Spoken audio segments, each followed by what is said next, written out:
Yo, what's up mga boss? Welcome back sa aking channel. Today, papakita ko itong Melon Cash kung saan pwede nyo siyang gamitin pang pay ng inyong mga bills or mga gustong bilihin sa iba't ibang sari-sari store or convenience store. So, napakadali lang itong gamitin. So, gusto nyo bang malaman? Ano? Tara!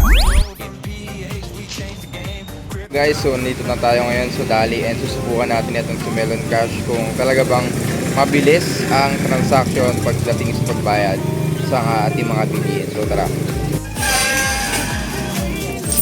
Ito. Ito isa.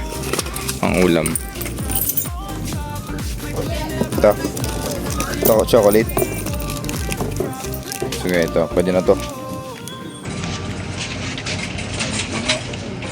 Ito lang. Isa lang ito. Ewan ko sa'yo. So guys, tatlo yung bibili natin. Pagamitin natin yung Melon Cash para sa pambayad dito.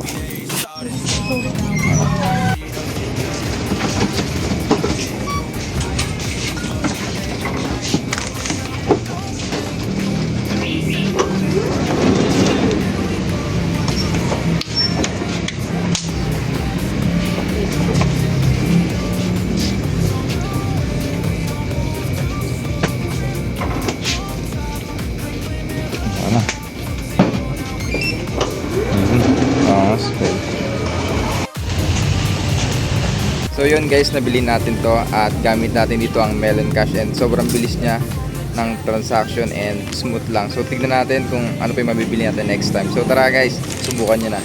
Ayan, so dito guys yung kanilang website and dito kayo makapag-gawa ng inyong account. Just put your details here, personal register. Lalagay nyo lang yung email. Then mag-send yun sa email nyo ng code para ma-confirm. Then password, mag-set lang kayo din ng password na matatandaan nyo and I have agreed. Then register. Then that's it. Then pag may account na kayo, okay, punta na tayo sa account nyo. Ito yung magiging user interface nyo. Ayan, so scan, pay, and win up to 3 lottery chances every week. So dito, meron silang features na scan. Ayan, so dito, ito yung ginawa natin kanina sa pag-buy ng ating bilihin or ating item sa Dali. And ito, i-click nyo lang itong scan. Then, makikita nyo na yung QR code na binigay ng cashier and yun na, scan nyo lang and payment process lang. No? So, ito sa Philippines, dapat click nyo itong Philippines. Then, QRPH ang sabihin nyo sa counter kung meron sila dahil ito mas accessible at mas mabilis din to based sa ating experience kanina. And, yan, ultra low fees, no? So, napakababa lang ng fees nito, ang transaction nitong Melon Cash. And pay with USDT. So, hindi nyo na kailangan pa i-convert na GCash yung pera. Pwede na siyang i-direct kahit crypto asset pa yung gagamitin pambayad sa cashier or sa iba't ibang convenience store. Basta meron silang QRPH, QRPH, CoinsPH, GCash, GrabPay, and PayMaya. Basic na. Accessible yan para sa lahat ng merong QR code scanner. So, dito naman, wallet pala. Wallet, makikita nyo rito yung deduction ng kaninang ating binili.